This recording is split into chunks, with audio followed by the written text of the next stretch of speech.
Good evening, ladies and gentlemen. Thank you very much for joining us here at Carlton Live. My name is Trevor Wallard, and you are joined by my sensational, amazing, fantastic, all-round nice guy, John Rowe, co-host of Carlton Live. Good evening, Johnny. How are you this evening, my friend? I am absolutely fantastic. We've got the buzz finally. He had his 1 week suspension last week and we couldn't get him on. So we've got him tonight. All the sounds worked out, videos worked out. So we'll just get him on as soon as we can here. So good evening to everyone, and can't wait for tonight's show. Russian hackers last week responsible for the technical issues took down Channel 9 today and had a crack at us last week. Yeah, well, that's right. We were just the bait, weren't we, to get into the big stuff.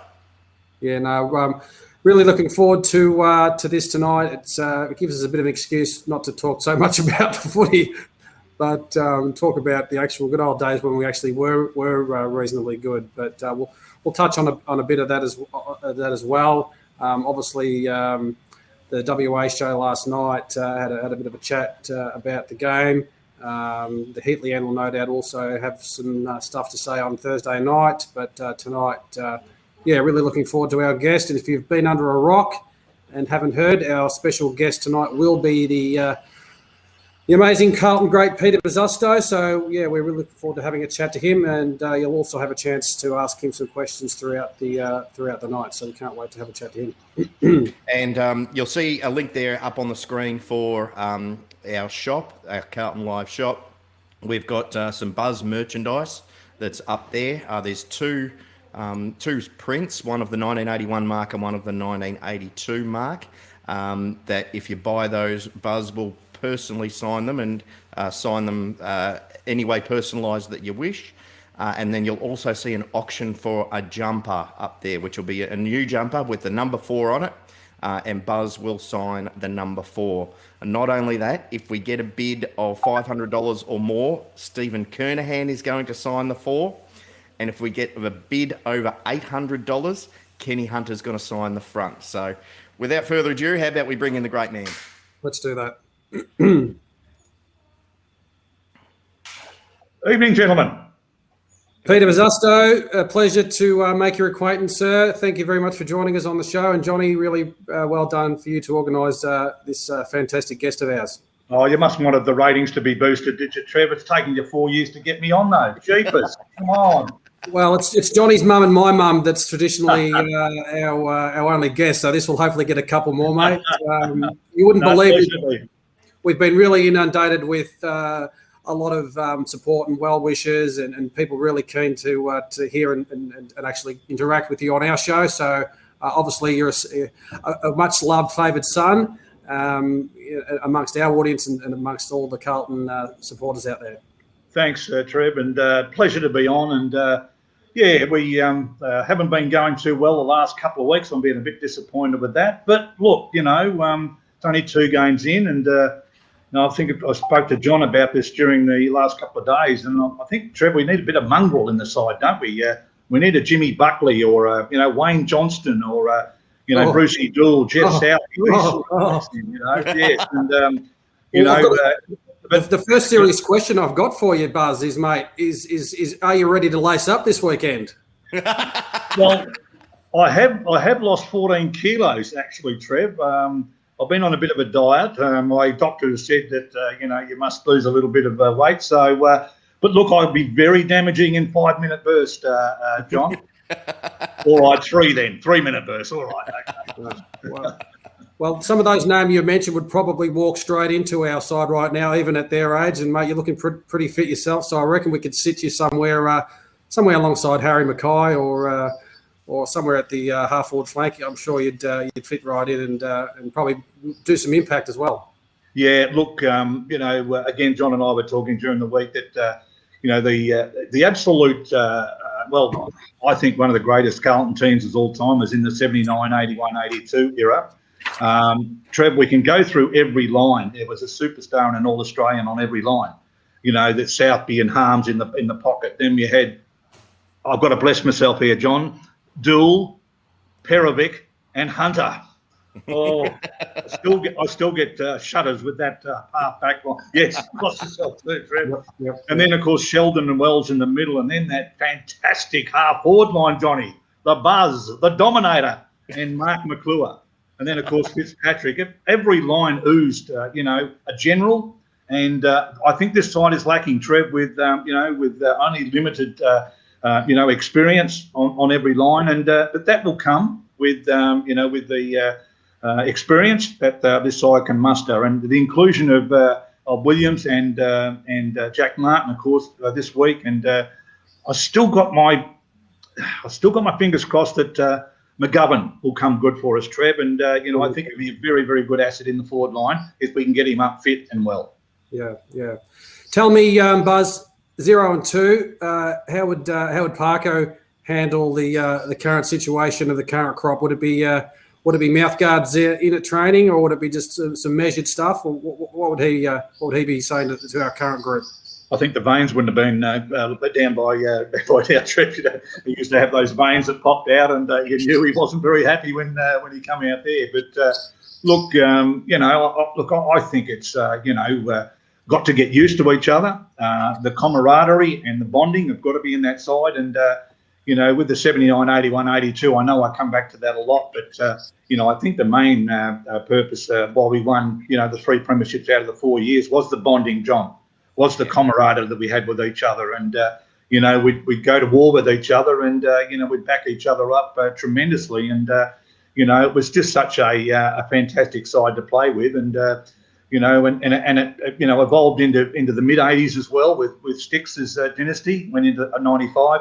How they didn't win another couple in that time, Trev, is beyond me, because it was such a super side as well, with the South Australians and Rhys Jones coming across, and Johnny Dorotich coming across Blackpool, and a fantastic side was down there. But we only won 1 in that time, and of course, as we know, John, it was the last premiership that we were involved in as a win. So a lot for the Carlton people out there to look forward to, and we've all got our fingers crossed. And as you see, Trev, I'm still as passionate as I was at the club 40 years ago. And I was just saying to Johnny a while ago, 40 years since I took that mark in the goal square of the Heatley end stand of Princes Park. It just seems like yesterday, really.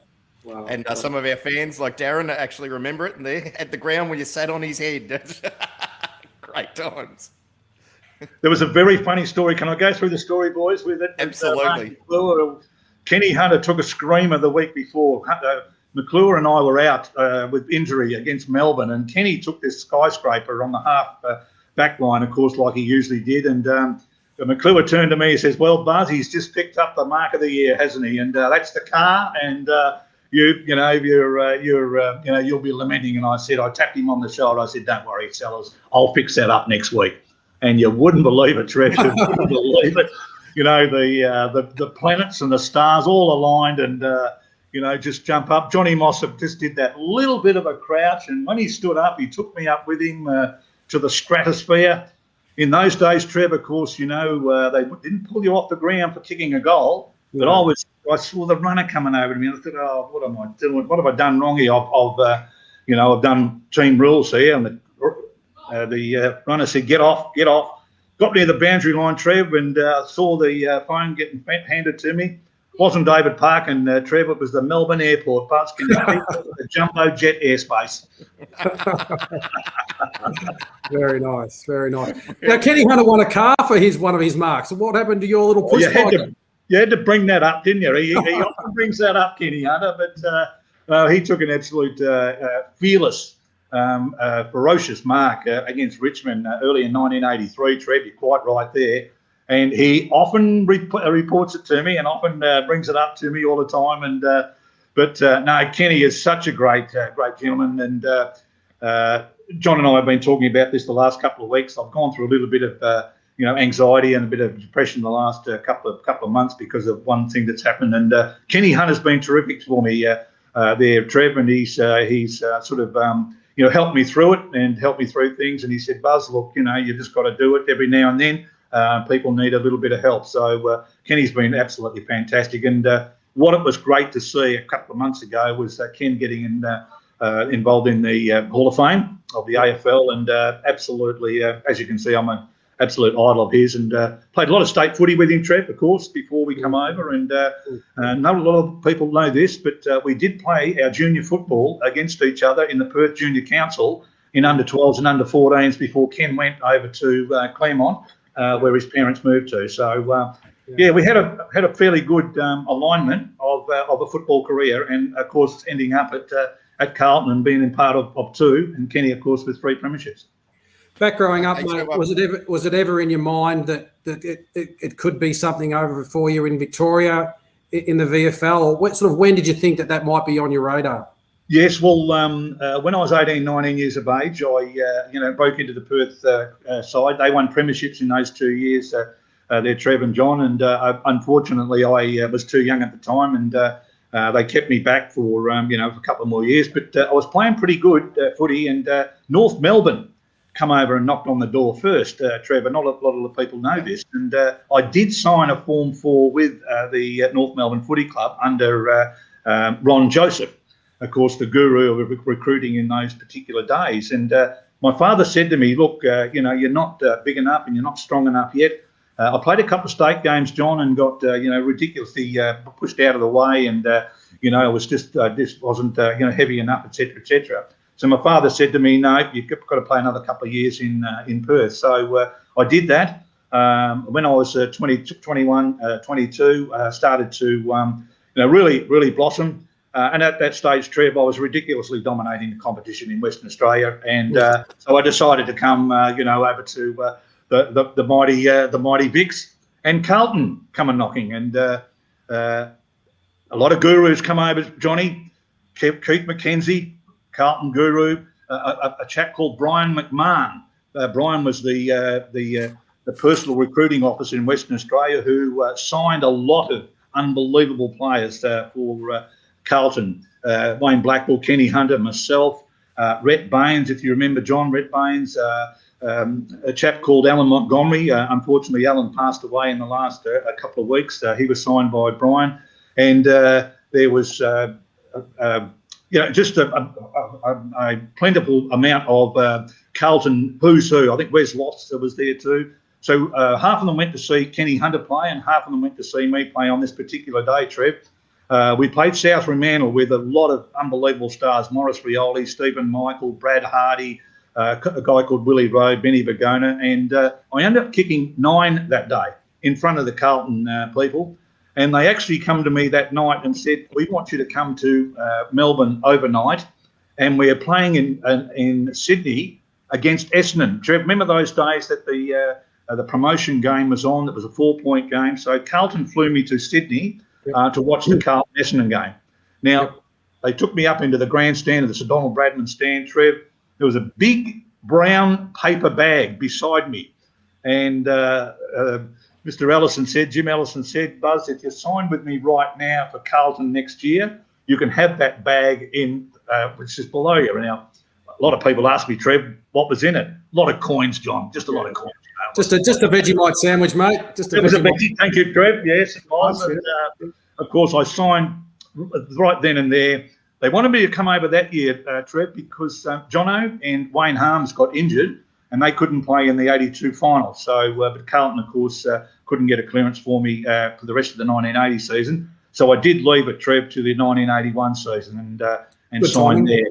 Now, there's another story there. David Parkin took over, as you know. David said, we took over from Percy Jones, and he rang Kenny Hunter. And he said, Ken, David Parkin, I'm taking over the Mighty Blues. I want you to come over early. I believe you want to sign and you're coming over next year. And Kenny said, yes. He said, I want you to get used to the tradition, the history and the culture of this great club. And I want to try you on that half-back line. Bruce Dool, Val Perovic and Kenny Hunter. Oh, sorry, boys, I've got that shake again up my spine. Me too. Mentioning that unbelievable line, yes. And then Ken said, David, I'm over. He rang me the next day. He said, Peter, I've just taken over at Carlton. I want you to come over early and get used to the tradition, history. And I want to try you on a half-forward line of Wayne the Dominator Johnson, Mark McClure, and yourself. And Trev, the rest was history. Yep. You wouldn't have needed any brown paper bags. You would have come over for nothing to do that, John. Oh, look, you're right. It wasn't a secret that I wanted to play with or team with Johnson and McClure. Yeah. I'd watched them, on the winners and various, replays, etc., etc. I thought the team suited me perfectly, Trev. It was, a side that won the '79 grand final. Maybe should have won 1980. That's debatable, of course. And then Kenny and I've seen a few of the things going on around me with the chat that Kenny and I debuted in early 1981 against Richmond. Yep. And of course, it was such a fantastic game. I never got a kick for 20 minutes, Trev. I just run around the place with my head like a chook with his head cut off. You're well and truly made up for that first 20 minutes, mate. I did shoot my mouth off during the week, Trev. Told everyone how good I was, what I could do, and jump and all this sort of thing. And Louis Richards put it in the paper, and I thought to myself, "Oh no, geez, I'm gone here." Run around 20 minutes, couldn't get a kick. What runner comes screaming out to me, "Buzz, you big-headed so-and-so from Western Australia, you've shot your mouth off, how good you are, what's going on?" And I said to him, "I can't move, I can't breathe." And with that, Bobby Lowry went back to the coach, David Parkin, and David said, "Tell him to sit down, squat down, stand up, take 3 deep breaths." And that's what I mean about a bloke called David Parkin, Trev. He knew that I was in trouble. He knew how to settle me down and take the embarrassment, I suppose, out of it, and the illness out of it. And as you just said then, Trev, I was pretty instrumental in the next 3.5 quarters, to have that such a fantastic win against Richmond. And really, I think at the 19-minute mark, Johnny, I was on the plane back to Perth. But the 25-minute mark of the last quarter, I think I was one of the boys. I think I was accepted. Thank goodness for that. Yes. Yeah, mate, those brown paper bags got us in trouble later on. Certainly did. Yeah. So I think some of the big boys got them, and but no, it's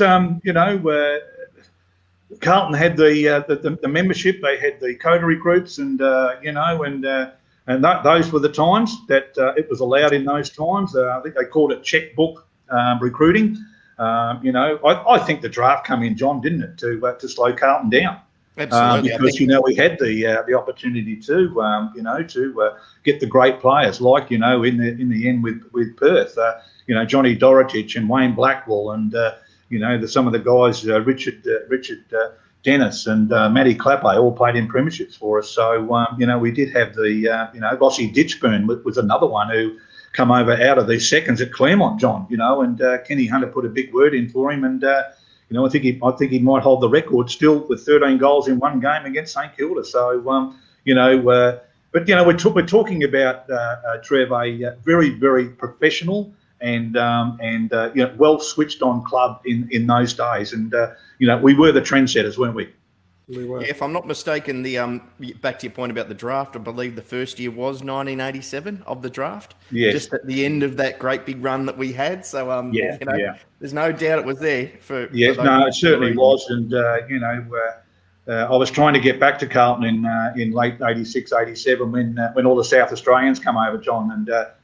What fantastic players they were. Kernahan, Bradley, Peter Motley. What an absolute shame that was that he could have been the best of them, Sticks keeps saying to me. And, Mark Nayley, another one that's unfortunately passed on. And Robert Klomp, these sort of players, that Carlton did,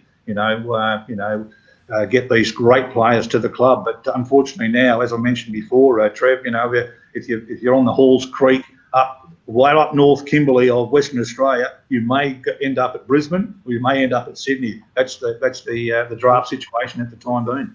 Yep. Now, got a really good question here, Buzz, and part of our conversations you went through this. So if you could, just for the audience, why did you go back to WA so early in your career? Yeah, it's probably well documented now. My father had leukemia. And at that time, say 35, 36 years ago, we didn't know much about leukemia at the time, Trev. And, I just thought to myself at the time, leukemia is a blood thing, of course, and it's stress and strain. And I just thought I'd come back and take the strain off Father. He had he was running 2 sports shops at the time, and we ended up getting the third one. And I thought I'd come back and help out there and re-sign with Perth and maybe just with a couple of years. It never worked. My father said to me halfway through 1984, this is not for you. I'd kicked 50 goals and played in the state game for Western Australia as well, Trev. And, I wanted to come back to Perth and, to Melbourne. And you probably know the story. I was picked on the, I think it was the Queen's birthday, mid-June, to play against Footscray and to be cleared after a state game in South Australia against Kernahan and Bradley and Motley and these type of players. And, I was supposed to line up in that side, never eventuated. I found out about 10 years later, Trev, that Perth wanted $25,000 for a clearance. Carlton only wanted to pay $20,000, and for $5,000, I just didn't get back to wear the football that I thought that I'd played my best footy. If I had known that, John, I would have paid the $5,000 myself. Really, you would have got a few helping you. Yes, exactly. Yeah. If only we had a time machine, I'd be going back and paying it out of my own pocket too. Long time ago, Trev. So, it's such a passion of mine to follow the club, and I'm like everyone. I'm reading a lot of the chat line now that that a lot of people are disappointed with the first 2 games, and I was as well after the second one. I thought, like everyone else, that we had the side there on paper to challenge Collingwood. There's no better game than the rivalry with Collingwood. You 2 gentlemen know that, and I think all the chat line is actually saying that as well. But fantastic to be a part of that, and we've just got to get this side.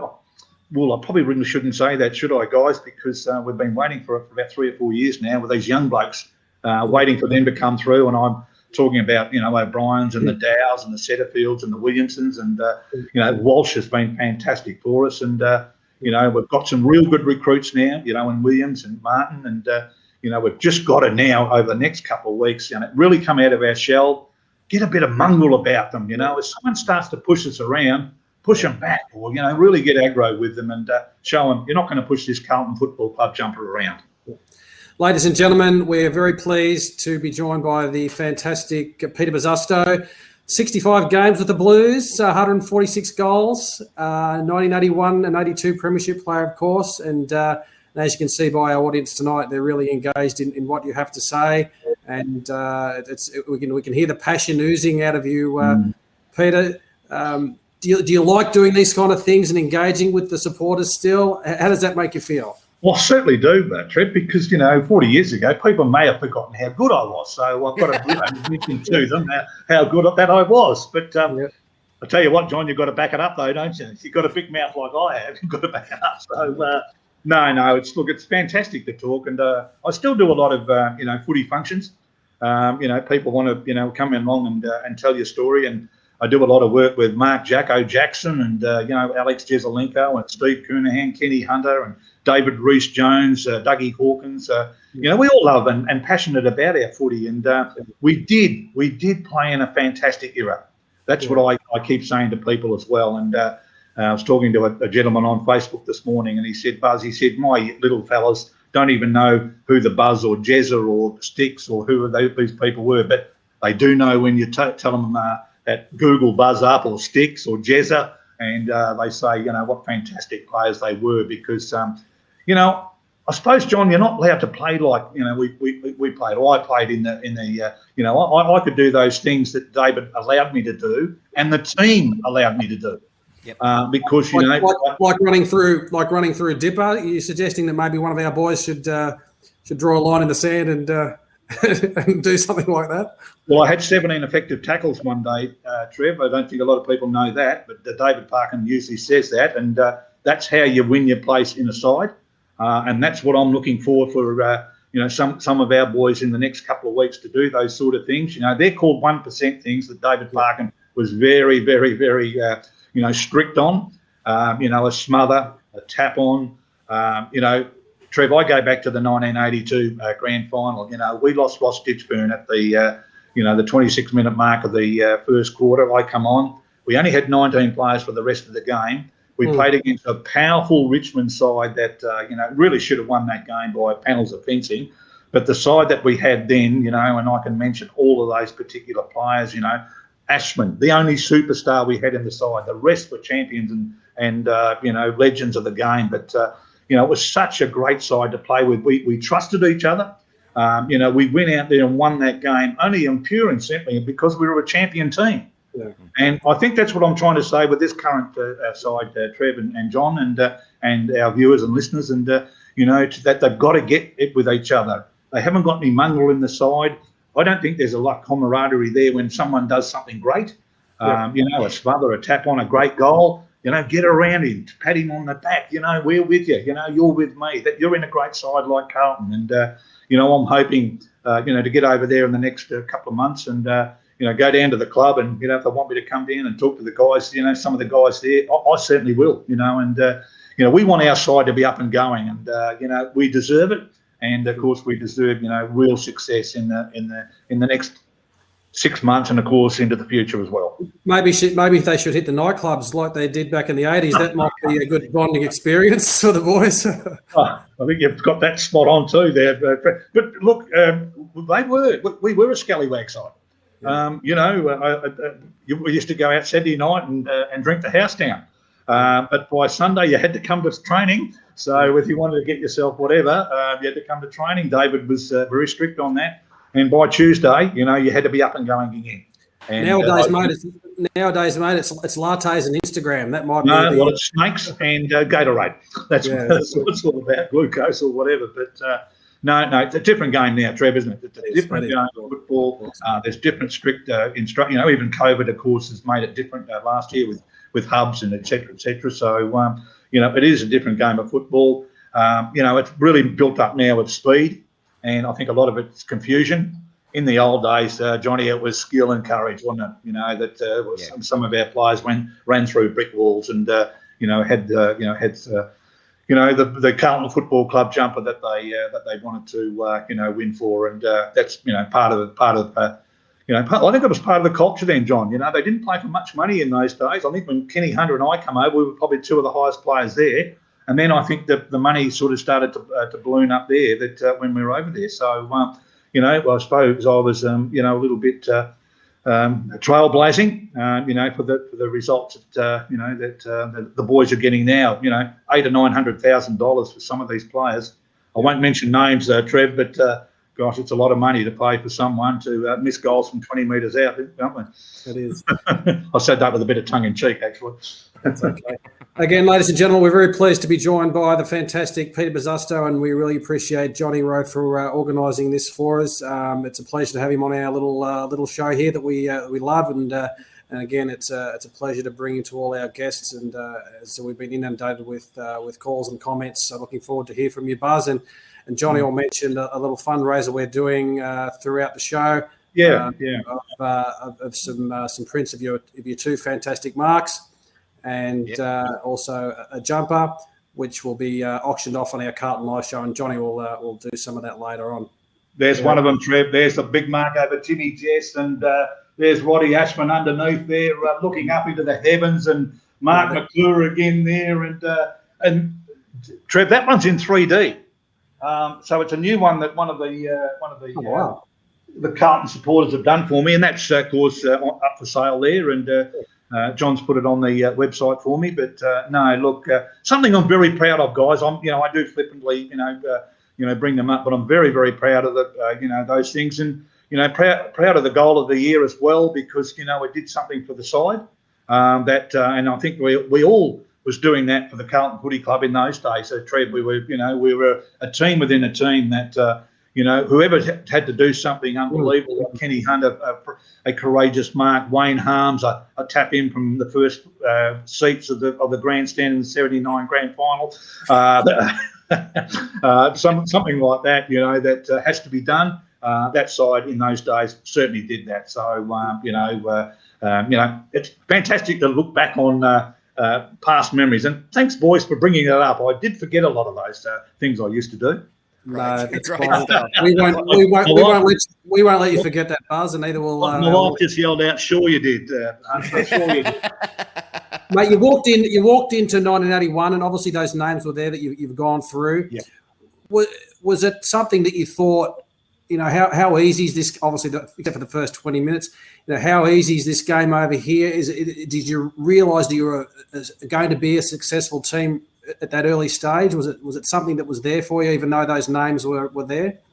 Well, the actual situation was I played the 3 games, and you guys know that Carlton were very, very in those days notorious for not performing in practice matches, and we had 3 West Australians then, Mike Fitzpatrick, of course, Kenny Hunter, and myself. And in the 3 games, we got beaten easy, John. And in the 3 games, and I thought to myself at the time, geez, what have I done here? Have I, come to the right club? But I rang my father and I said, Dad, the 3 West Australians have been fantastic, but the guys seem to be off the boil. And he said, don't worry about that. You wait till next week. And of course, that's really what happened. And I think that I played well, and I really think, John, that it made Carlton go after my clearance, because I was never clear till Saturday morning of the first game. So Carlton still had their reservations. I had my reservations too on whether I could make it over there. I was an in and out player in Western Australia, and I kicked a lot of goals, but I still I maybe kicked 5 or 6, 7 one week, and then probably 1 or 2 the next week. So I was in and out, and Carlton were aware of that. And, I thought, said to myself, well, look, you've got to give it a go. Dad said, look, give it a go. Yeah. And, of course, the chap I've mentioned before, Brian McMahon, actually brought the clearance over in an attaché case on the red eye, and went to VFL House in those days and lodged the clearance. And, of course, what happened from then on was great. So, I ran out onto the ground, John, and I thought to myself, 77,000 people there. Kenny and I played against each other in the last game in Perth. There was 3,000 people there. Good on you, Buzz. Good on you, Kenny. Good luck for next year. Then 6 months later, run out against 77,000 people. That I'll tell you what, that's a culture shock, boys. I tell you. I can imagine. Wouldn't give it back, though. Wouldn't give it back for anything. No wonder you froze and David Parkin had to come out. That is a big culture shock. That's for sure. That's for sure. Yeah. But I just wanted to wind back a little bit, and you were talking about the marvellous camaraderie that the team had, and it's it's something that we're probably a little envious of Richmond now, that they do have that camaraderie and they do have that killer instinct around it. But I want to talk a little bit about, was that camaraderie around the fact that you could go out together and, you could enjoy each other's company and not be outside of the world of football and, become friends, become mates and all that stuff, instead of everything being football, until you're dead set sick of it. It was in those days too, guys, that we did, flatten eyes with the opposition after the game. We had the after-match presentation, and I think that goes a lot to a VFL family. And as I mentioned before, quite a few guys have been helping me with things. Dougie Hawkins and Dermot Brereton, and a lot of these guys are helping me with things as well. Because if people get into trouble in their family, John and Trev, people will help. I'm the same. Like, if you remember, Desi English years ago had a bout with cancer, and we all rallied behind him. And Mark Noley, these sort of guys that. You only do your job for, because that's a part of the family.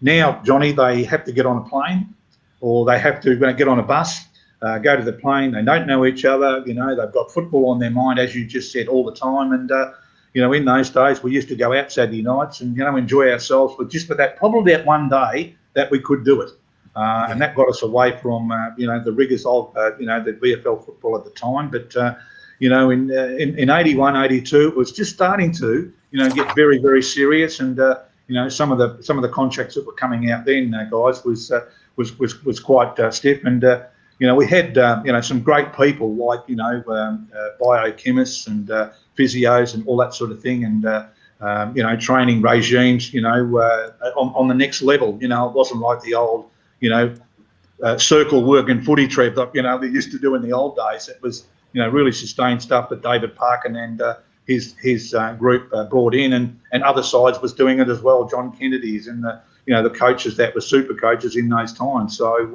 they've gone to US, haven't they, John, and picked up a lot of US idiosyncrasies in football now with things they do for warm ups, etc., and diets and assistant coaches and all that sort of thing. You've got line coaches now. So, our line coach, Trev, was, Mark McClure. He was the general in the forward line. And, when Fitzy was there at centre half forward, he was the general. So, it was, and that to me is being a little bit, what's the word I'm looking for? Because he was such a great leader, and so was McClure. That's what we're up against at the moment, aren't we, boys? That we just haven't got those, major leaders. Cripper's trying to do a great job, and Murph has been trying to do a great job as well. But there's a lot of people in there trying to, get games of footy, aren't they, and sustain their situation and their position in the side.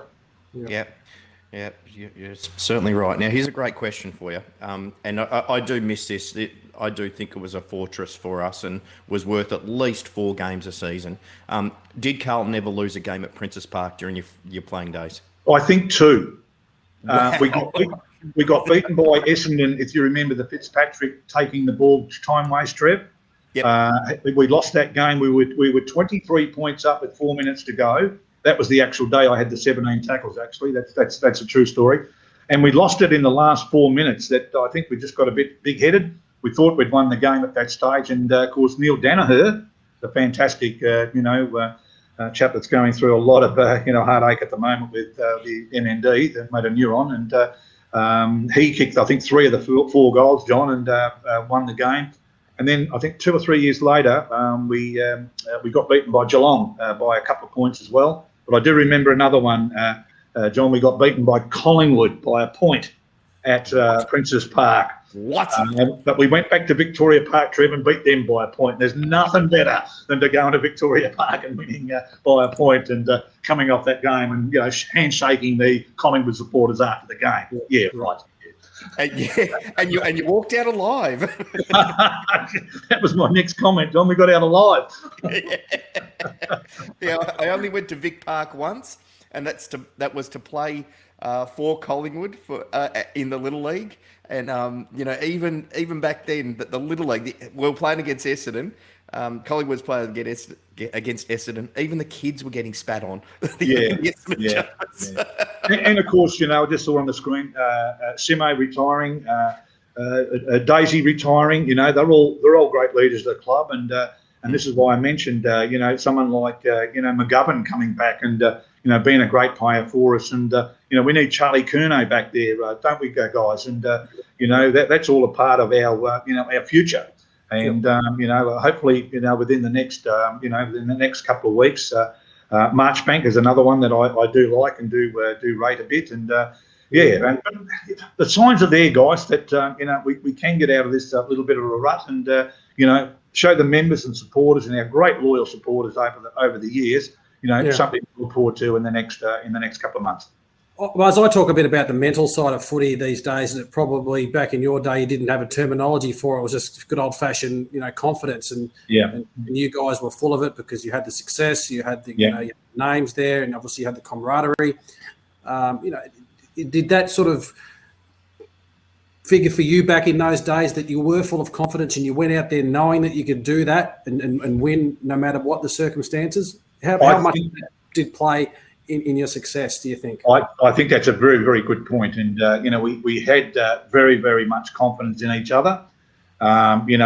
People would say to me, Buzz, you look to be fitted in there beautifully.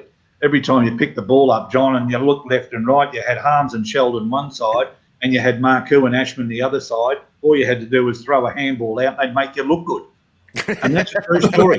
No, that's a true story, guys. And, I went to a side that I thought was going to be. It was called the Mosquito Fleet, if you remember, in those days, and they tore sides apart, especially blokes like Marku and Sheldon and Buckley and Johnson and Ashy and they were all Harmsy, another one, who was a pocket battleship and would run through 2 or 3 players and kick that miraculous goal. I go back to the '81 grand final. Trev, he did 2 or 3 of the most unbelievable things you've ever seen, and. At the 21-minute mark of the third quarter, we were gone. I could hear that old Collingwood chant, Collingwood, and I thought to myself, gee, we're in a bit of trouble here.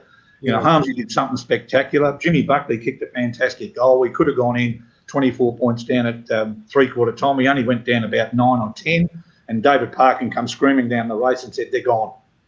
they're gone. They'd stopped running.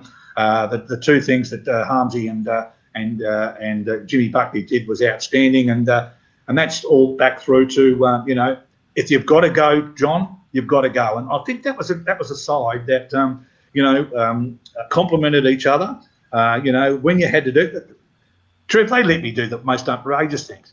Showing football and spinning on the hand, and flary things, flamboyant things. But I wasn't going to give that away, because I think that was one of my weapons in the arsenal. And but if I had to go and tackle a bloke, and I had to go and smother something, that was my turn to do so. And I think guys like McClure and Southby and those sort of guys let us do that, because we all complemented each other. And that's a very, very good point you brought up, Trev. Yeah, well, David Teague is obviously very strong and on the individuals playing their roles and playing to their strengths and bringing what they do to the team. But what I see now, you're exactly right. They are just lacking that other 1% stuff that they need to do, that hard stuff that is needed for 4 quarters these days of footy, because it's so close, the competition's so even. Top can beat, bottom can beat top, really, if the top has a good day. So, you're exactly right. Those players need to bring their strengths, but they need to bring those individual 1%ers throughout the whole match. Knowing each other, Trev, is a very, very big thing, isn't it? How far he kicks, if he turns onto his left, if he turns onto his right. These things are very simple in football, and it's like a tennis match, isn't it? Your players' strengths and weaknesses, and John said it before. There's so much TV and videos and replays, that sort of thing. So a lot of these guys know how each other plays. The only one they can't get a handle on is Dusty Martin, because he just keeps on playing that irresistible football that he plays. And it's such a pleasure to watch him play. But look, I like watching blokes like Sam Walsh and Cripps play, because they've got a demeanour as well. But I think that the bonding will be there eventually. The camaraderie will be there eventually. If we can get that full squad up and going, guys, I think it'll be a lot better. If you remember, Trev, in 81, 2 and 3, we had probably 27, 28, 29 players that could have played in those sides. Mark Azani, Clark, there was a lot of Greg Sharp, there was a lot of players there that could have played in those grand final sides. Scotty Howell, Mario Bortolotto come in and did some great things, and did a job on David Cloak in the 81 grand final when he was at Collingwood, or was it against Richmond? Sorry, it was 82 against Richmond. So these sort of things are all about in footy, and that's knowing your players, isn't it? That's why I keep saying about David Parkin, John, a fantastic man manager, a fantastic strategist, and he knew exactly how he would get the best out of his players. And he is the coach of the team of the century at Carlton, so I don't have to laud his praises anymore, because his reputation, of course, and his record stands for itself. And an absolute gentleman as well. Yeah. Do you like modern footy? Sorry, Trev. One point that I wanted to pick up on, and we had a great conversation about this over the phone, is you talk about Dustin Martin. And before that, all of the great players that played at Carlton, and they were football players first and athletes second. Can you give us a little bit of insight into that, and where you think that the modern game sits with that? Yeah, I completely agree with that. And you've got to kick goals in grand finals, don't you? I go back to the grand final last year, Trev, where Geelong were 21 points up at the 28-minute mark of the second quarter. We're all watching it well, probably thinking, yep, Geelong have got this. Dusty Martin just did a fantastic bit of football nous, shrugged a player off, snapped a beautiful goal. They went in 15 points down. Who comes up in the third quarter? And I thought Geelong should have sort of said, let's go back to the ground zero, go back to 0 on the scoreboard. Again, the footballer comes out in Dusty Martin, kicks another couple of great goals, led his side. I still think that, that football sides win grand finals. They've got a lot of them, Richmond. You mentioned it before, Trev. Prestia, great footballer. Edwards, great footballer. Cochin, great footballer. They've got their athletes too. They had, Rance as an athlete, and Asprey as an athlete, and a couple of their Aboriginal players as athletes. But they've certainly got the players that can kick goals, because they win you football games, don't they? They do win you football games. And, we've got 2 or 3, Cripper, is a footballer. So is Walsh. You know, they're footballers, and you know, we've just got to get more in the side, and you know, they're going to win a lot of games of football if they can come in. And you know, we do, John, don't we? Recruit the 6'9" basketballer. We've done that for a while, and you know, with a 6'7" on baller, and he's got to run, you know, 17 kilometres in a day. I didn't run 17 kilometres, John, in a bloody year, let alone, you know. Oh, geez. You know, I used to hang around that half-forward line there and just make a pest of myself, you know. But no, it's, you know... and take the odd hanger. But, you might not have gone too well at the beep test, but you probably would have gone okay in the jump test. What the hell's a beep test? Exactly.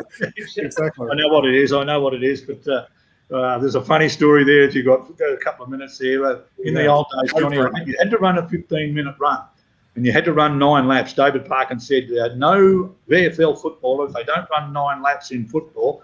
Now, my best was about 3,200, Trev. And he wouldn't play me, of course, until I run the 3,600.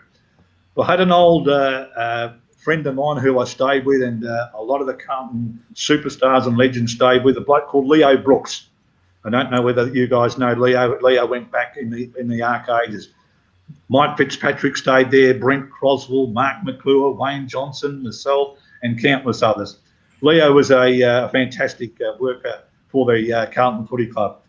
Over on the other ground, Johnny, they put the 400-metre track out. And by the time I finished doing my run, I reckon it was about 270 metres. And they all ran in there and told David that I'd run the 9 laps. I think I did about 26 or 2,700 metres. And that's a true story. So I played the next week, and I think I kicked 6 or 7 against Footscray. So a lot of great stories, Johnny, and there's a lot of them that are true too. So I hope David's not listening to this, because the cones started to come in closer and closer and closer as I run around this 400-metre track.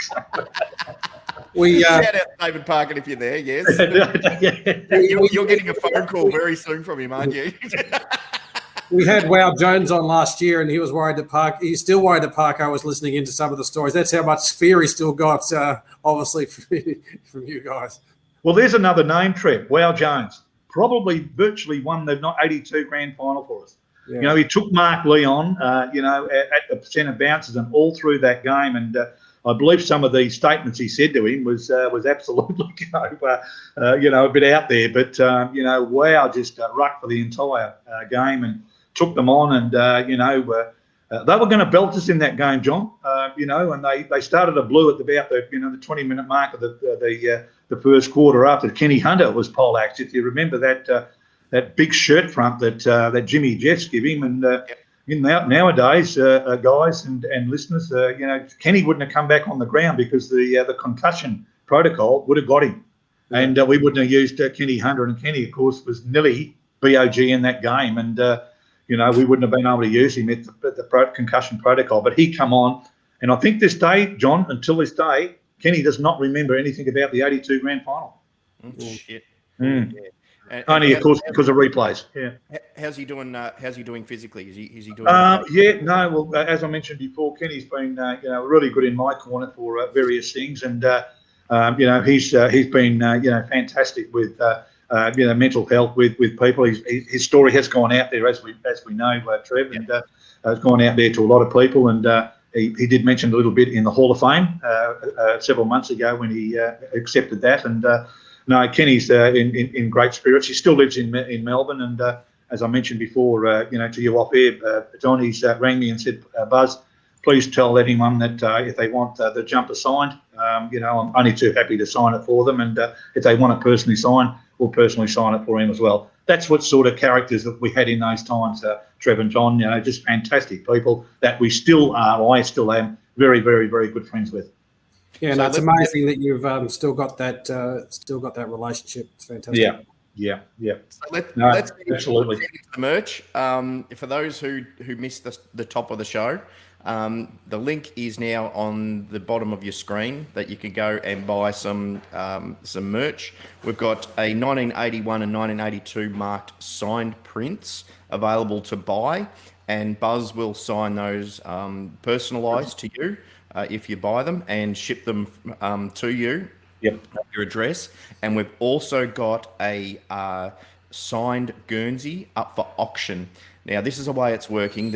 It's minimum of 200 on it, and of course, Buzz will sign that for you. If we get a 500 or over, Stephen Kernahan is going to sign it as well, the number 4. And if we get 800 or over, Kenny Hunter is going to sign the front as well as the 2 number 4s on the back. So it's a wonderful incentive, a wonderful prize, or not prize, wonderful thing to auction for. So get on. Well, I'm bidding 500 right now. Is that allowed? Go for it. Go for it. I'm bidding 500. I'm sure someone else will outbid me, but I'm bidding 500 right now. So put that one down. And I can also sign the front too, John, if they want, Kenny and I on the front, because we were the boom recruits of 81. And then, of course, Steve and I are the number 4. So, it's a good thought of yours, Johnny, when you said that, why don't you try and get Sticks and Kenny involved. And it's only great. They were only too happy. Kenny just sent his address straight back. Send a jumper to me now, Buzz, and I'll sign it straight away for you. So, that's the sign that sort of guys these blokes are, Trev. Just so much great footballers, but they're absolute gentlemen as well. Yep. Yeah. Now I've got to say with the merch too. We're helping you out, Buzz. You've gone through a bit of a rough time, and if anyone wants to Google it and see it, it's all legit. It's something that was very unnecessary and very unfortunate due to a bad investment, really, of someone who took your money, type of thing. But people can go on and they can see all about that. So what I wanted to say is Carlton Live's not taking $1 out of this. All the money that is being raised is going to Buzz to help out Buzz. Buzz gave us some absolutely brilliant memories that we'll remember for the rest of our lives. And I think this is a wonderful chance for us to give back to Buzz. So get on board, people. Thanks, John. Well, I'll just correct you there. It wasn't an investment. It was a prepaid opportunity to virtually own a rental for life lease. Yeah. It was supposed to be put in the trust fund, and the trust fund was raided by, whatever you call them. And, of course, it's now left my wife and I and my family, absolutely...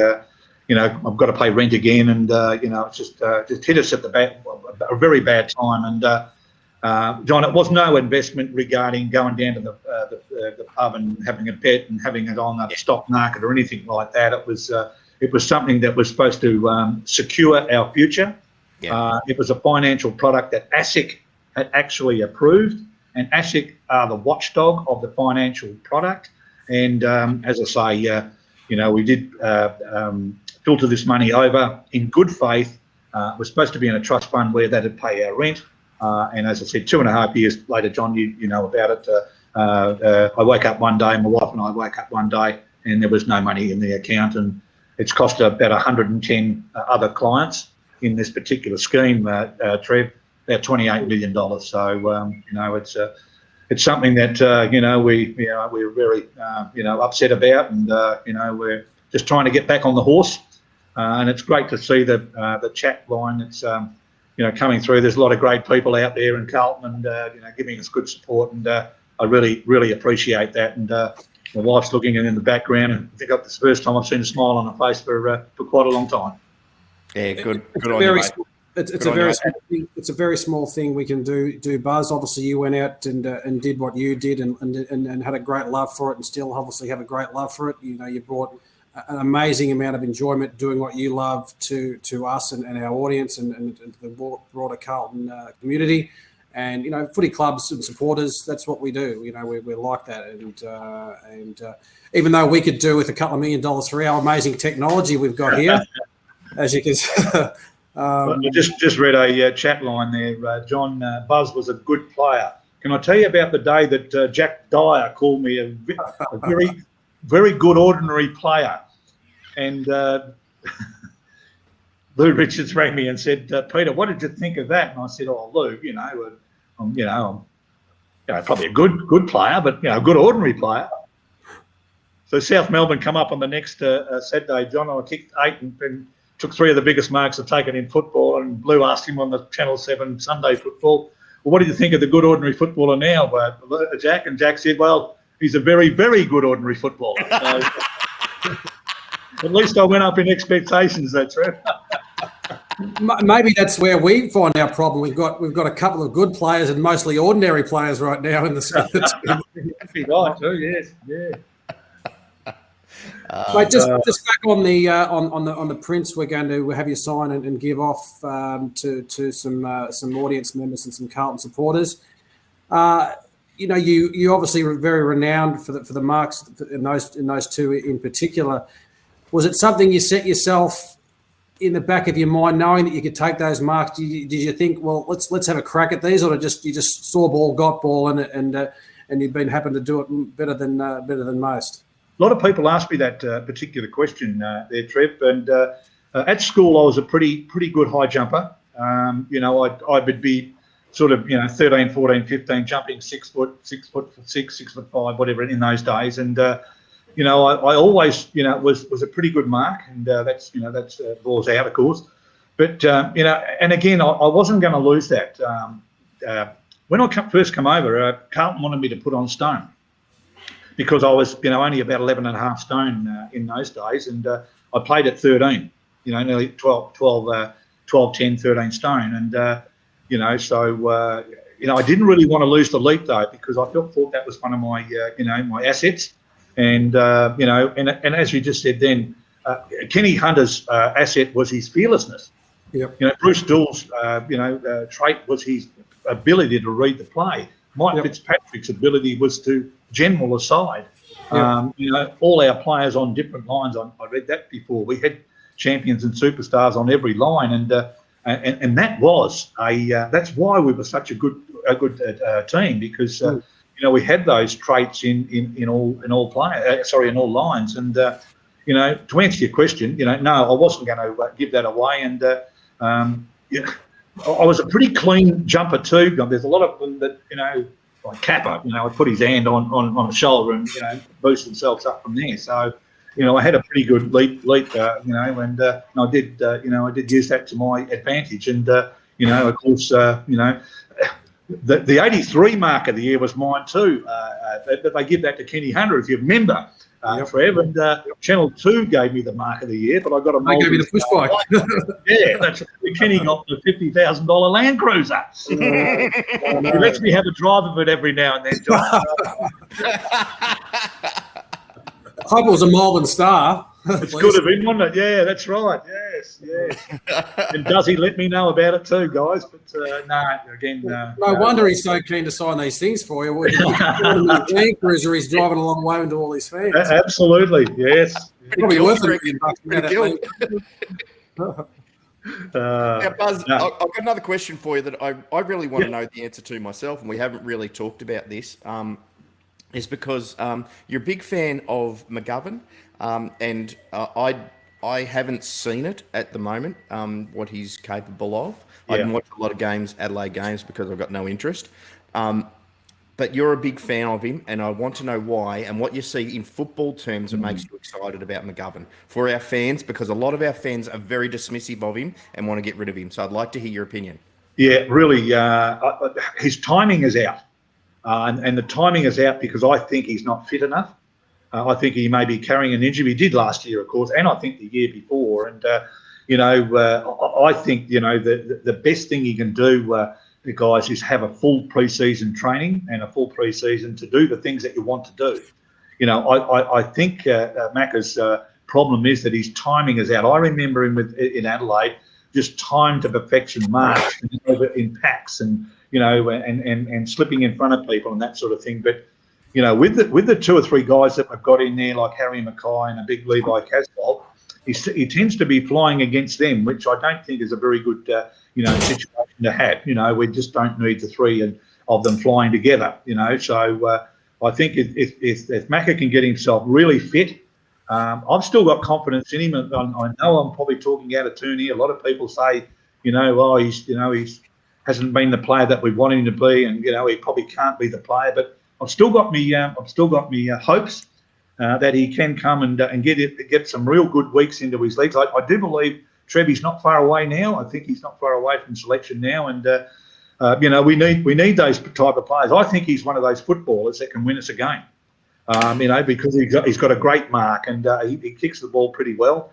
We need guys like Eddie Betts in there, John. If he's 2 or 3 goals a game, that's good for us. That'll be good. And I mentioned a bloke called Charlie Curnow. We haven't seen him for 18 months, have we, guys? And this particular fella has produced and promised a lot. He's done some stupid things, playing basketball and doing skateboarding and all that sort of thing. Gee, you've got to look after yourself, don't you, guys? If you want to be a great footballer, the term superstar and champion, you don't get that by potential, do you? You get it through week after week, month after month, year after year, playing bloody good footy. Yeah, absolutely. Here. I agree with you on Eddie. He's one of my ins for this week. He only just missed out last week, I believe. But even if he doesn't get his 2 goals or whatever, Eddie Betts, he is tackles in the forward line, which is an area we're absolutely terrible at the moment. Yeah. His tackles inside forward 50. John, I was disappointed with, we went behind 30 points on a couple of occasions, maybe 25. We got ourselves back into it. We got ourselves back into it by 2 or 3 goals. And then we seemed to turn off, didn't we? I think that's when a coach like David Parker would say, right, we've got to get the next one. Or the generals on the field would say, we've got to get the next one to slow that situation down. But we just couldn't get, to a single digit. We did single digit, but a goal off them, and now I think that goes down to, the pressure and, the workmanship that, you've got to do. John and Trev, we put ourselves in that position, didn't we? Because, we didn't work hard enough while they put 5 goals on us before we knew what was going on. And did we look lethargic to you, Trev? Did we look, just off the boil? And, that's what it sounded like and looked like to me. Like I said before, I think it comes down to the mental stability. It's just you can't afford to switch off for 1 minute in the game. We get a lot of momentum, and all of a sudden there's a silly thing that happens, and it seems just to just change totally against it. Silly little errors that teams, the good teams, just don't do.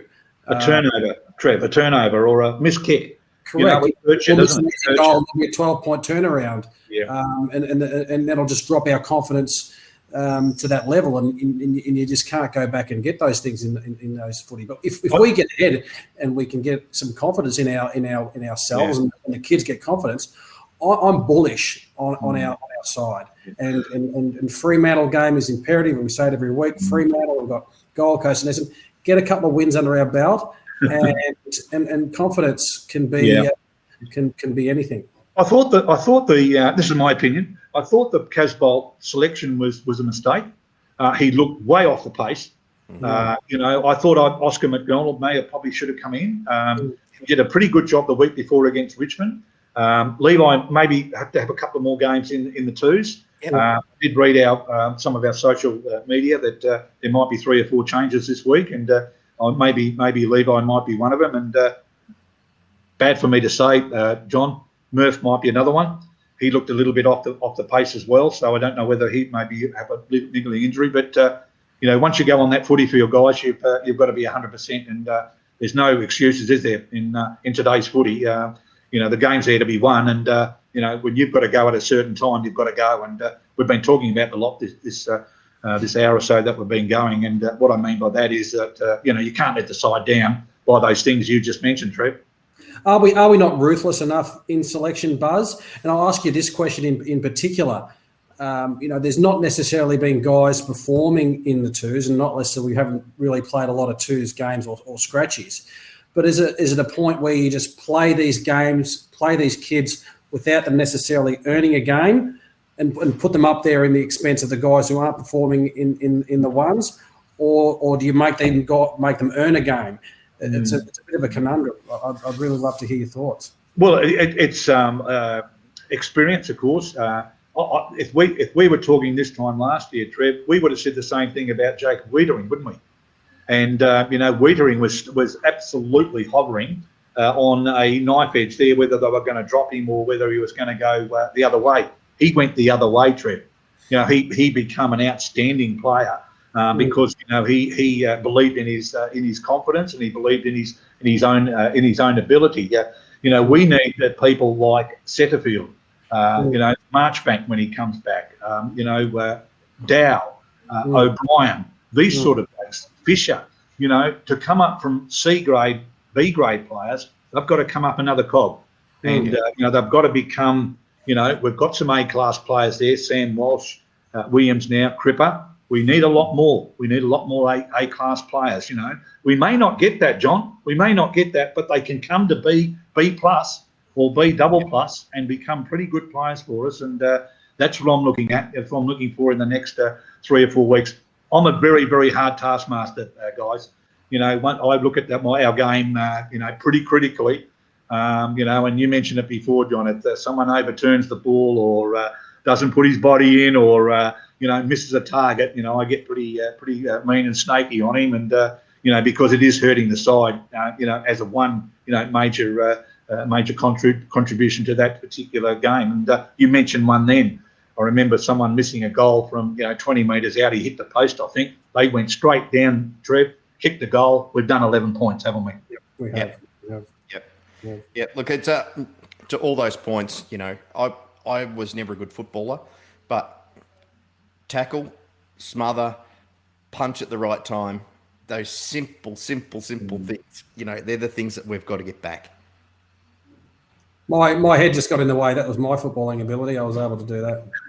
I did play one game with a fellow WA named 87 grand finalist Rocky Dennis. Rocky, yes. Good. He's the brother-in-law of a good friend of mine. He came down and played a game for my local side.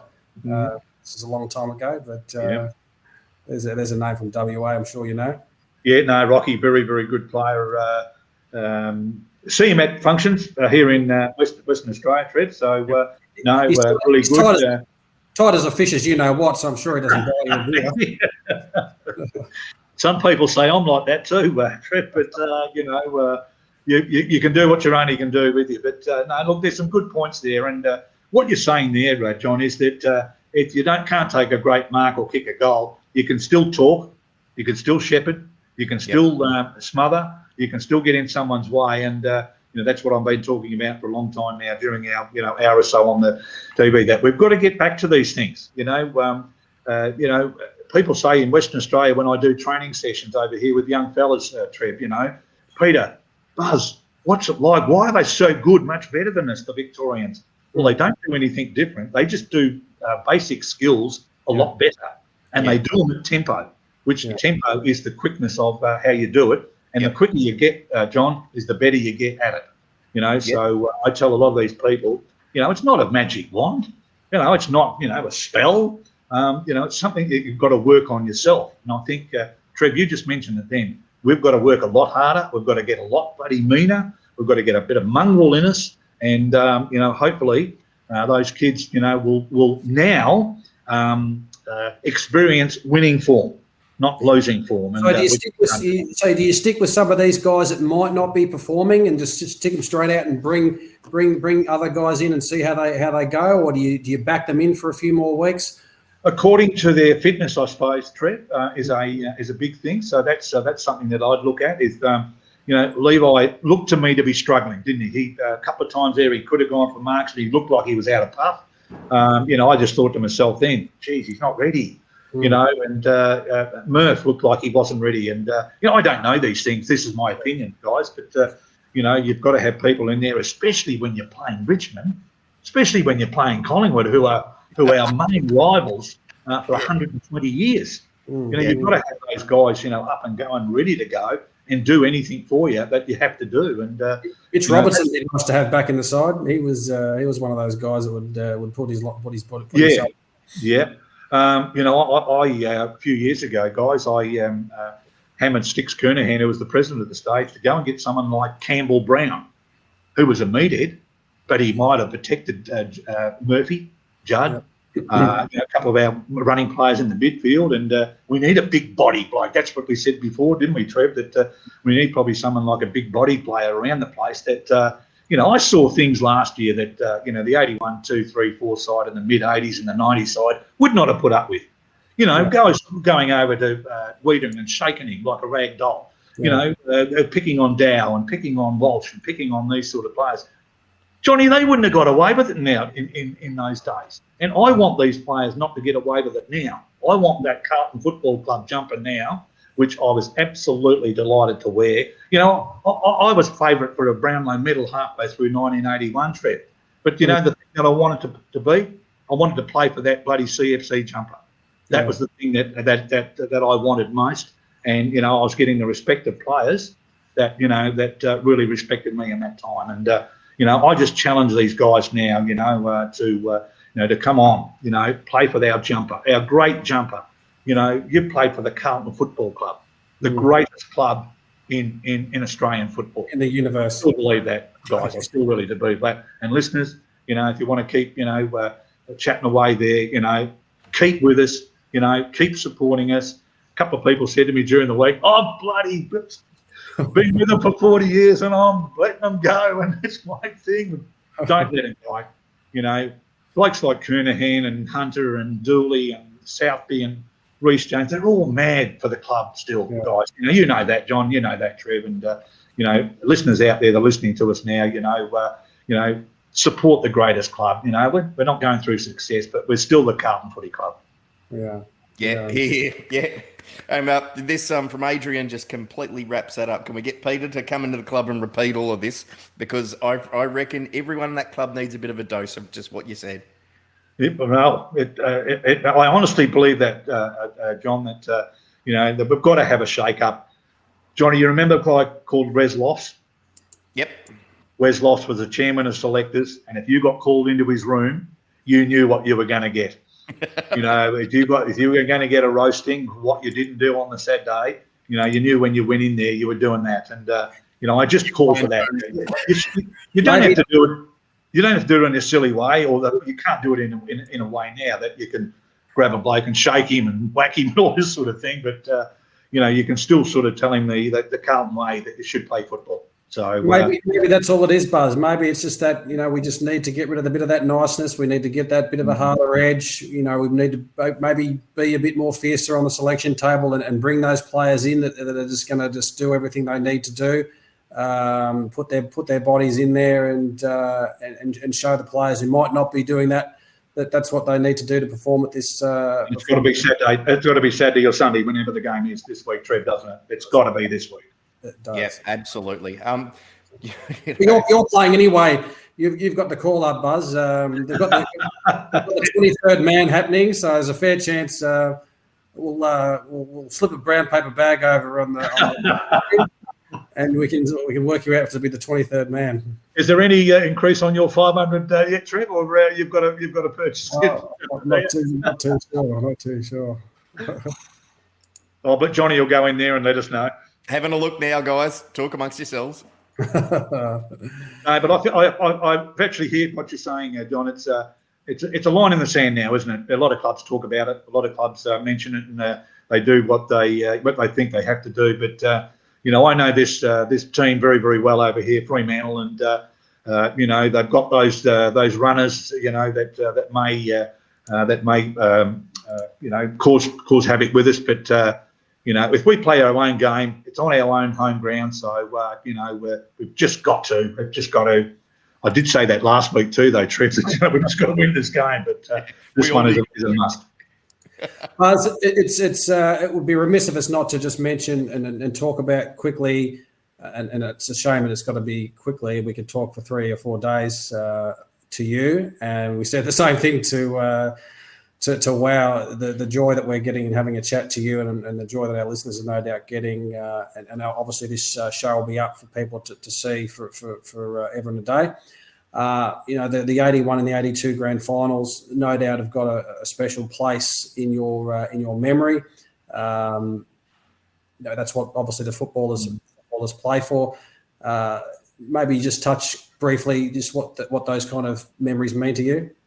Oh, look, everything. Every reunion that we have, guys, you know, I love turning up to, because, you know, you don't see them for 12 months at a time, but once you go back there and you get amongst the stories, you think to yourself, gosh, I'm still living in Melbourne, and we're still playing, you know. And I just, as I mentioned before, it's 40 years since I took that mark in the goal square, and it just seems like it was a couple of years ago, John, you know. And that's what you know, it means to the guys there. And you know, we've unfortunately, Trev, got a few guys that you know, have got a set against the club. I won't name them, but you know, I had a bit of a set against the club, you know, a few years ago, but that was ironed out. But the club is always there, you know, and it's always going to be there. And you know, we've got to get behind it in every way that we can, you know, to support the club. And you know, the past players support the club through the spirit of Carlton. You know this, John. We've got a big reunion in August. Sorry, I would say that the stories will get better. The marks will get bigger, and the goals will get longer. But you know, the camaraderie will still be there, and you know, everyone will be you know, sharing those great times. And I've been reading again at the chat line. You know, it'll be great to get in the rooms, Buzz. You know, and you know, and speak to the players. And only too happy to, guys. Only too happy to. And you know, I don't think I've met a number 4 when I'm in the room. Now, I think that's a mistake by Carlton. I really do. I really do. You know, when Sticks and I are in the room, you know, they should be coming over. This is the, you know, the 2 number 4s that are premiership players for us. You know, wow. I remember a situation last year, John, that I walked into the rooms with a couple of you know, heavy hitters, and they just virtually ignored me. And Sticks, and you know, I often say at coterie groups, John, you know, that I'm the greatest number 4 that ever wore the number 4 Guernsey, but I quickly got to change my mind as Steve Kernahan's in the room. So you know, those sort of things are you know, got out of it. Steve's in the room, but what I mean is that you know, I think they miss a opportunity for them to you know, to meet a great number 4 or a great number 16 with Buckley, or a great number 7 with Johnson. A great number 20 with Southby, 37 with Harms, 14 with Ashman. You know, we can keep going through the great players that played with our club, and the numbers that are absolutely, you know, revered at the Carlton Footy Club. And hopefully, you know, this year I think they're doing a lot more, you know, with it. And COVID, I know you can say to me, settle down, Buzz, settle down. It's COVID last year. We couldn't do anything. So I agree with you. Yeah, but you know, this is what a Zoom call. Hopefully, the club over the last few years have done an amazing thing to get a connection back with supporters and fans, and that engagement. And of course, social media is happening, and the players have been very engaging, and it's seen our membership rise up to 70k, and the administration are doing fantastic stuff with our finances and making that connection.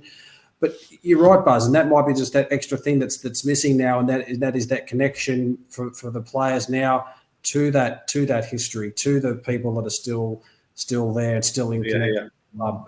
And you know, for me, if I was a young player, seeing some of those names on my locker, you know, to be able to have a chat or speak to them would be really amazing. And maybe that's something the club, you know, can take. Should look at. Yeah, no, very well said, Trevor. I've thought the same thing for a long time. And you know, if I'm in the room in Perth, you know, whoever the number 4 is of the time would come over and have a brief chat. No problem.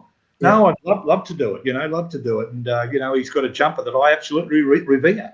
Yeah. You know, I think you know this, John. My father wore number 4 as well with Carlton. He played 20 games with Carlton, and you know, I didn't know that till about 10 years after I finished playing football. My father brought out a Carlton jumper with number 4, and I said, "Dad, did you wear number 4?" You know, I only knew that Vinny Cottagio wore it, but you know, it's something that I revere.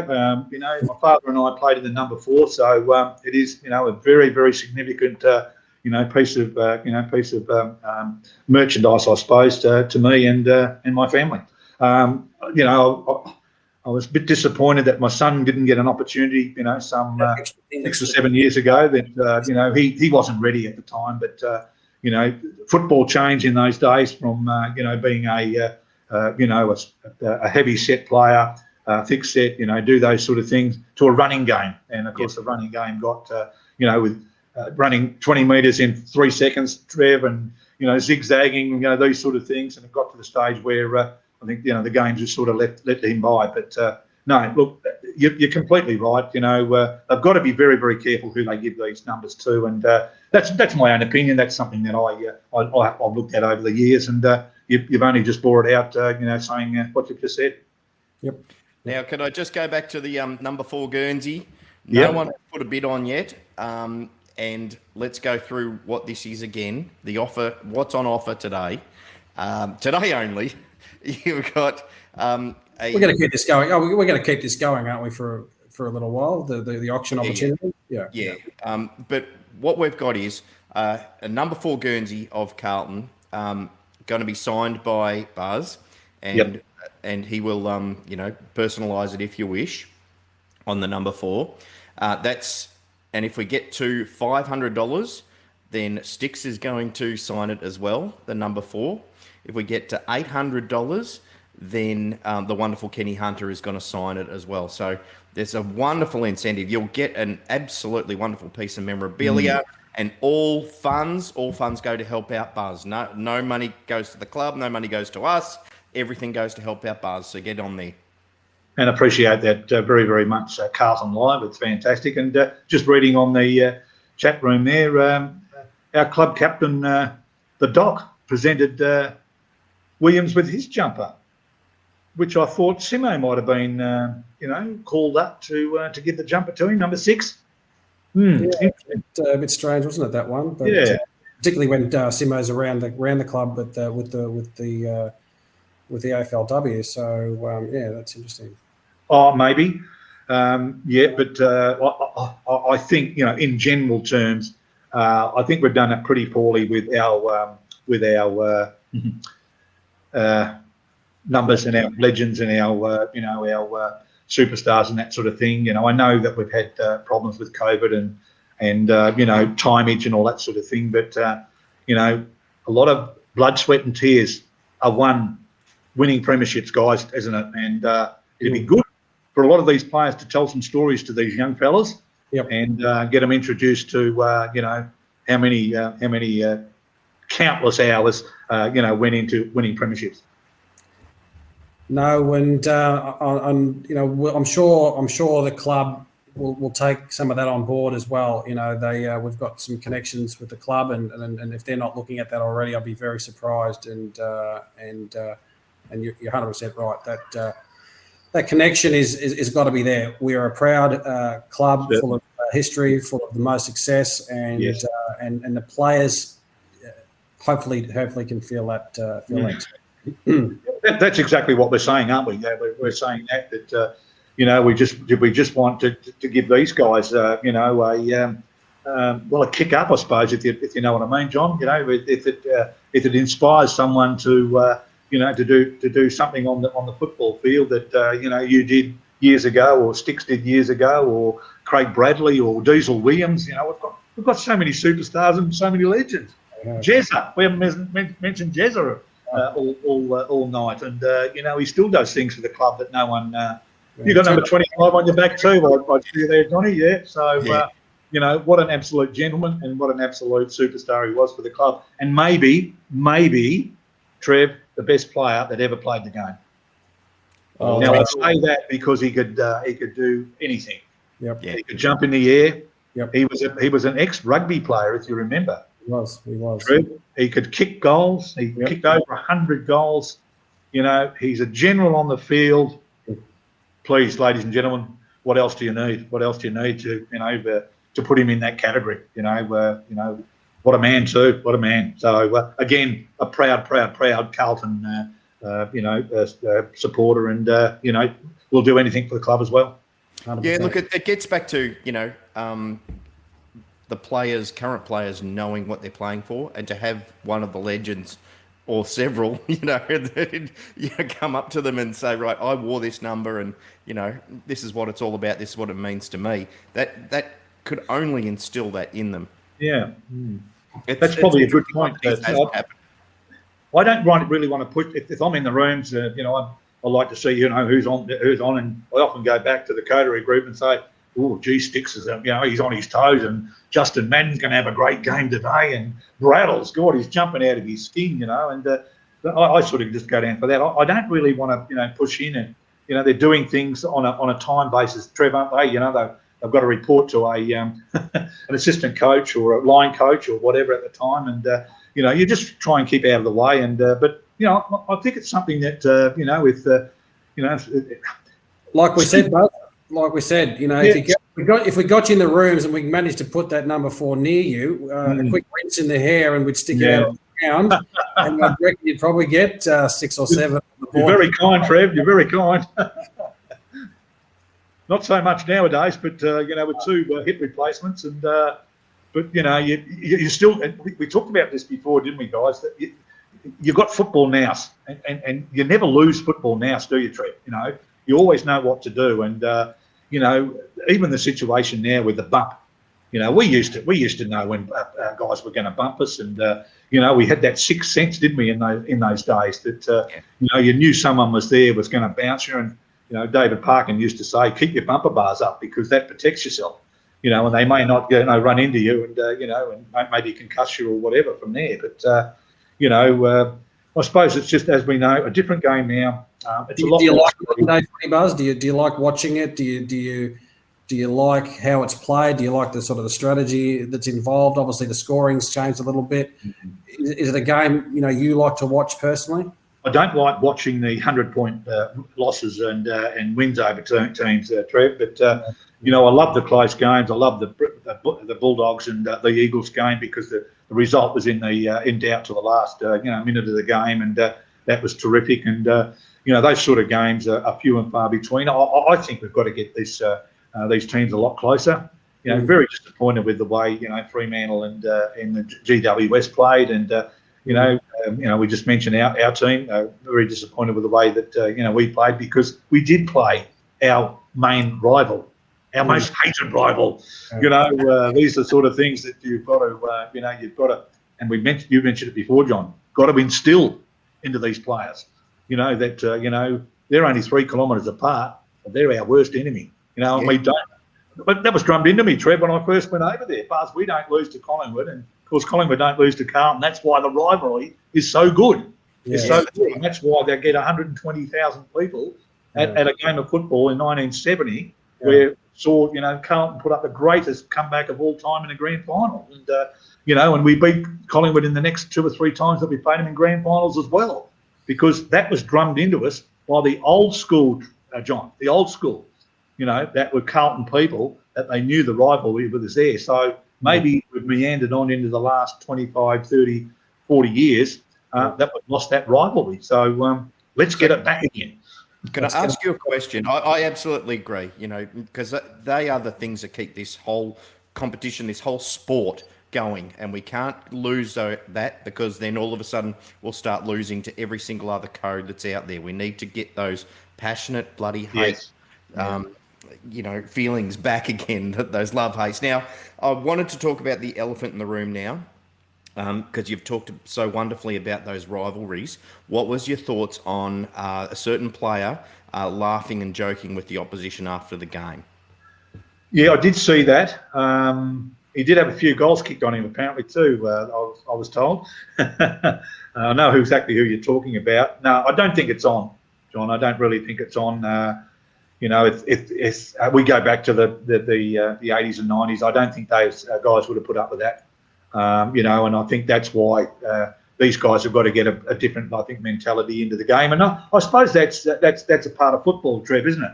That these things are there. That you just go. You've got to hurt, don't you? You've got to hurt for 5 days, 6 days, 7 days, whatever it is. And you've probably played poorly. The team has played poorly. There's another 6 days that you come out, John, and redeem yourself, isn't there? Yeah. Hurt like the supporters are hurting. Well, and my back pocket for all the bets I make from them.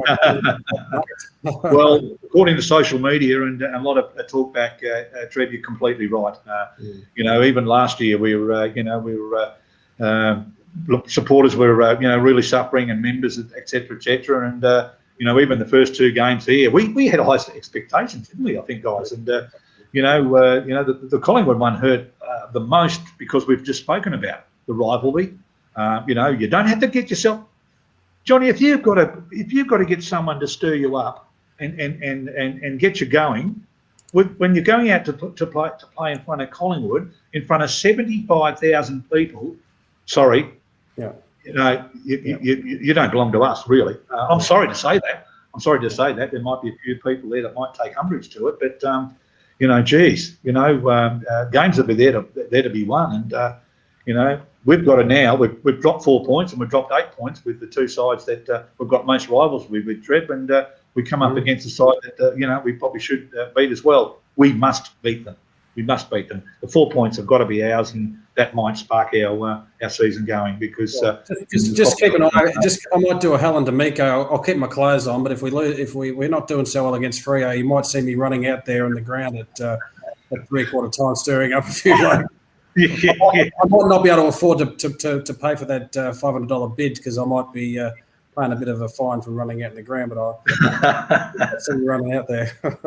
Well, that was an interesting period in football history, wasn't it? Helen D'Amico coming onto the ground, and she made 3 bad mistakes that day, guys. The first one, she went to Bosustow. Now, Bruce doesn't talk to anyone, so I don't know whether she was going to get a conversation out of Brucey. Then she went to the Wow, John, and the Wow, he just wouldn't talk to her as well. And then she went to the Dominator.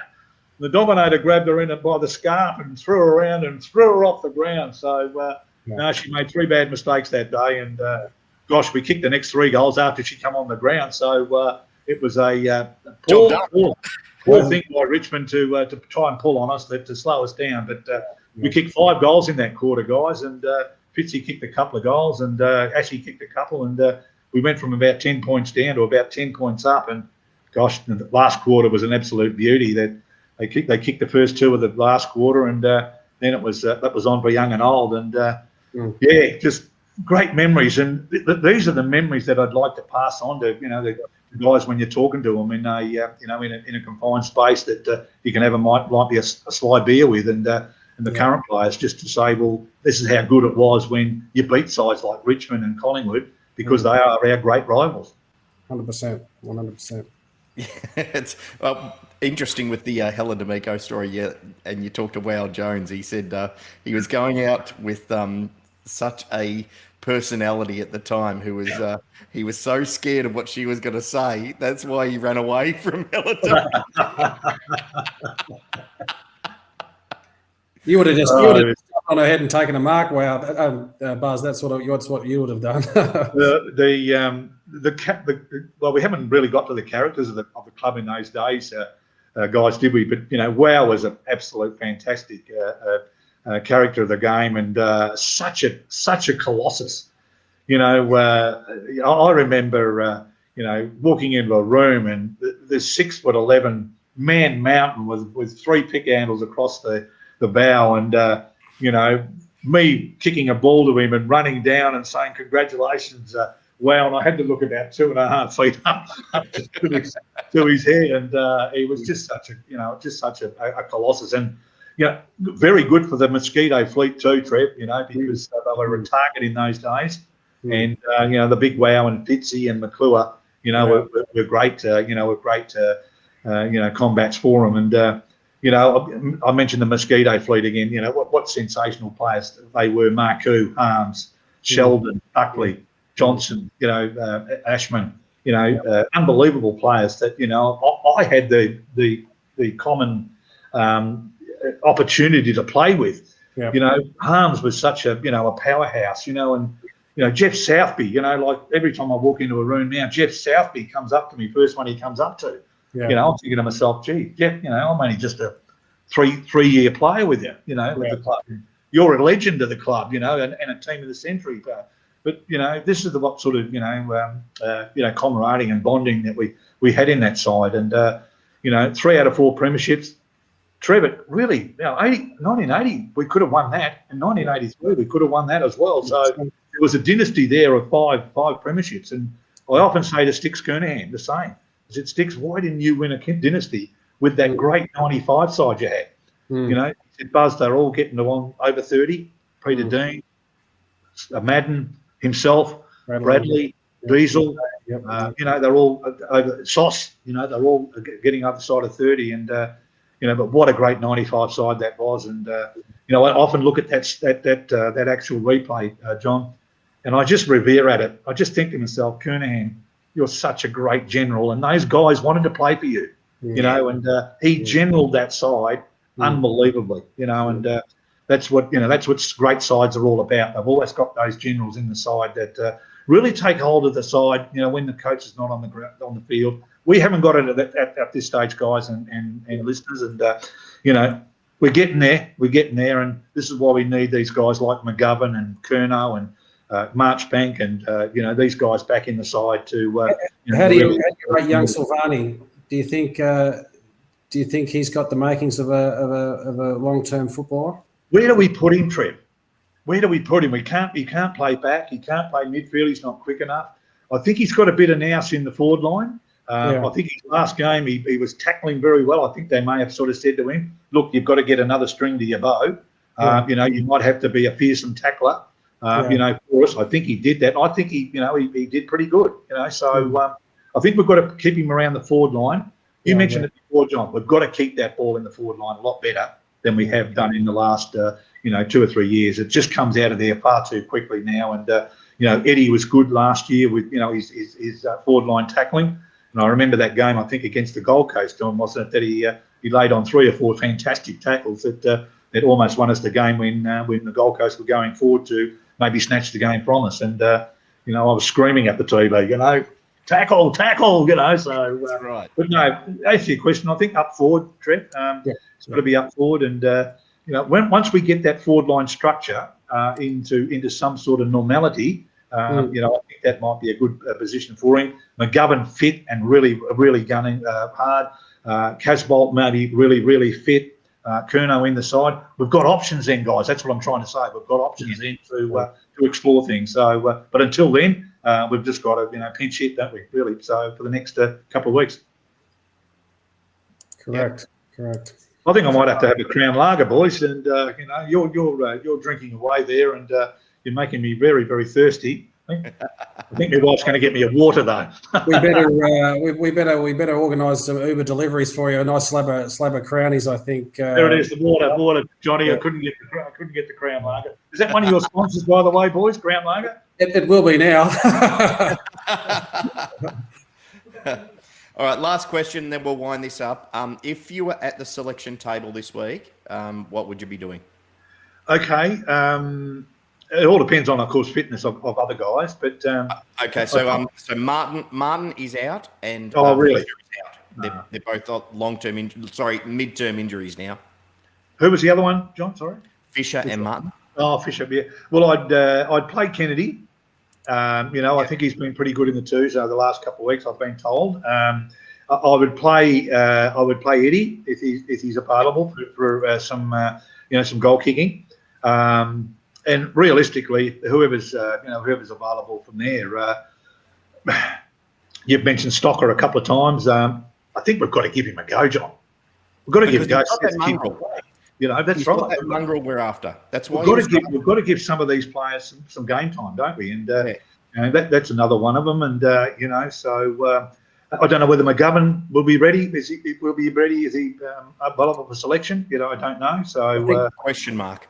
Yeah. Question mark again. Yeah. So Donald, I think you mentioned before, probably coming in for Levi. I think you said before, Buzz. Probably Oscar. Yeah. Oscar McDonald. Did very well in the first game against Richmond. Caused the Richmond backline a little bit of angst, didn't he? So that's what we need. You need to stir that backline up, and that's their springboard, isn't it? The Richmond backline, and it goes from that half backline to half backline into the centre, over the centre, and then you go to the tall timber, which is Lynch and Rewalt. So Caddy's down there as well. So they've got plenty of options down there, and this is what we've got to look at, for the future, that we can use our tall timber, like, fingers crossed, Charlie Curnow and McGovern and Casbolt. Harry Mackay has improved from, I reckon, a C to a B plus now, John and Trev. So, he was a lot more subdued, I would have got him that week and said, no around the corner kicks and no playing on in the goal square, please. Don't think that in the Bosustow that you can do those sort of things. So, make sure that goal's kicked for us, boys. Make sure that goal's kicked for us. Go back. You're being paid X amount of dollars. Don't be around the corner kick. Go back and be a proper full forward. Go through your routine and make sure the goal's kicked for us. That would be my my opinion for him. Yeah, my thoughts on it. Oh, perfect. All right, one last plug of the merchandise. I'll put up the link again. Again, this is all helping out Buzz. It's been a wonderful show. I've just enjoyed every single moment of it, Buzz. Hope I haven't been over the top, boys, have I? Thank you very much for your time. So what's on offer is 1981 signed print mark, 1982 signed print mark, and then the number 4 jumper signed by Buzz. Get to 500 signed by Sticks Kernhan as well. Get to 800 and signed by Kenny Hunter as well. Get in there. We'll have that link specifically put up on our Twitter account, and I'll also just do a specific link on our Facebook account. I've got no doubt we'll get up there for some money. As I said, all the proceeds are going to Buzz to help him out, and I'm sure we can get some cash in for the door. And it's way undervalued. That's a priceless thing. That jumper and those prints are going to look amazing on someone's Carlton wall. A few premierships there, isn't there, boys? Two to me, 3 to Kenny, and two to Sticks. So premiership players. And look, it's been absolutely fantastic, boys, and really enjoyed it. I was most upset last week. I think I was giving Johnny the irrits trying to get onto my phone to try and get the link to be on the show last week, and I copped a little bit of it on the website and then my Facebook during the week. Buzz, what'd you do not to get on and all this sort of thing? But it was the Russian hackers, Buzz. Yes, absolute pleasure to be on, boys, and hope I haven't been over the top. It's been great to entertain and the listeners and that sort of thing. But the passion's still there. I'll still be revering the club, forever. And I'll be over. I think I mentioned to you, Trev, over in July for the reunion for the 1981 premiership, and it'll be great to catch up with all the boys then, and it'll be good to catch up with a lot of the past players and a lot of supporters. And as I say, I'm unaccustomed to be talking on podcasts and radio and TV. So so you've got me at a real opportune time. Yeah, right, Buzz. Yeah, right. Okay. Mate, my first Carlton memory was as a 6-year-old watching the 1981 grand final on a little black and white TV.